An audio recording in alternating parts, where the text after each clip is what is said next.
கயல் serial நடிகை சுபாஷினி ரீசெண்டாக தற்கொலை செய்து கொண்டு உயிரிழந்தாங்க. இந்த விஷயம் தான் பலருக்குமே அதிர்ச்சி ஏற்படுத்தினுச்சு. இவங்களுக்கும் பெங்களூரை சேர்ந்த பிபின் சந்திரன் என்பவருக்கும் ஏப்ரல் 2024 திருமணம் நடந்துச்சு.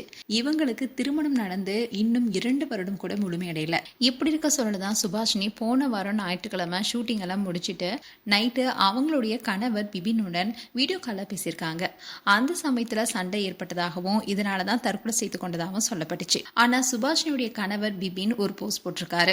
அதுல சுபாஷினி ஒரு பிரச்சனையில் இருந்ததாகவும் அந்த பிரச்சனை குறித்து என்கிட்ட வெளிப்படையா சொல்லியிருந்தா நான் உனக்கு பக்கபலமா இருப்பேன்னு ரொம்பவே உருக்கமா பேசியிருக்காரு. அந்த விஷயம் தான் இப்ப பேசும் பொருளா இருக்கு. சுபாஷினியுடைய கணவர் பிபின் சந்திரா அவருடைய போஸ்ட்ல என்ன சொல்லியிருக்காருன்னா, உன்னுடைய பிறந்தநாளுக்கு இன்னும் 2 நாட்கள் தான் இருக்கு. ஆனா நீ ஏன் இப்படி செஞ்சேன்னு எனக்கு இன்னுமே புரியல. ஒவ்வொரு நாளுமே நான் எழுந்ததுமே உன்னதான் நினைப்பேன். ஒவ்வொரு நைட்டுமே உன்னை நினைச்சபடி தான் நான் தூங்குறேன். நீ பக்கத்தில் இருந்தாலும் சரி, தூரத்தில் இருந்தாலும் சரி, எப்பவுமே என் கூட தான் இருந்த. இதை நான் ஒரு நாளுமே எதிர்பார்க்காத விஷயம். நான் உன்னை நீ விரும்பிப்படி நேசிக்கலையா, உன்னை நான் சரியா கவனிக்கலையா, என்னோட எதையும் எப்பவுமே உன்னை பத்தி தான் ஏங்கிட்டு இருக்கு. அதே மாதிரி நான் உன்னை ஏங்கலையா, இந்த கேள்விகளை நான் மீண்டும் மீண்டும் என்கிட்ட கேட்டுக்கிறேன். ஆனா எந்த பதிலுமே கிடைக்கல. இது உண்மைன்னு இன்னும் என்னால் நம்பவே முடியல. நீ என்னோட வாழ்க்கையில ஒரு பகுதி மட்டும் இல்லை, நீயே என்னுடைய வாழ்க்கை. ஒவ்வொரு சின்ன விஷயமும் உன்னதான் நினைவூட்டுது. நீ இல்லாத எல்லா இடங்களுமே வெறுமையா இருக்கு. நீ திரும்பவும் வந்து சிரிச்சபடியே எல்லாம் சரியாயிடுச்சுன்னு சொல்வேன்னு நான் இன்னும் நினைக்கிறேன்.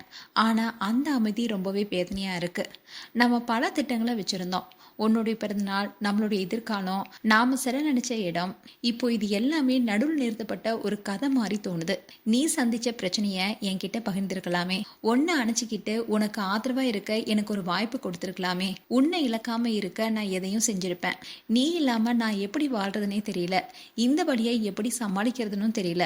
ஆனா ஒரு விஷயம் மட்டும் உறுதி, நான் உன்னை முழு மனதுடன் நேசிச்சேன். என்னுடைய ஒவ்வொரு நினைவிலையும் மூச்சிலையும் நீதான் இருக்க. என்னை ஏன் இவ்வளவு கேள்வியுடன் பதிலளிக்காம விட்டு போனேன்.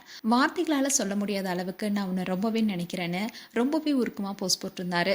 அண்ட் இதை பார்த்த பலருமே என்ன சொல்லியிருக்காங்கன்னா, அப்போ சுபாஷினிக்கும் அவருடைய கணவருக்கும் பிரச்சனை இல்லையா, சுபாஷினி என்ன பிரச்சனையில சிக்கியிருந்தாங்க, ஒருவேளை ஷூட்டிங்ல அவங்களுக்கு சொல்ல முடியாத பிரச்சனை ஏதாவது ஏற்பட்டுச்சா, இல்ல ஏதாவது இக்கட்டான சூழல்ல மாட்டிக்கிட்டாங்களா என பல கேள்விகள் எழுப்பிட்டு வராங்க.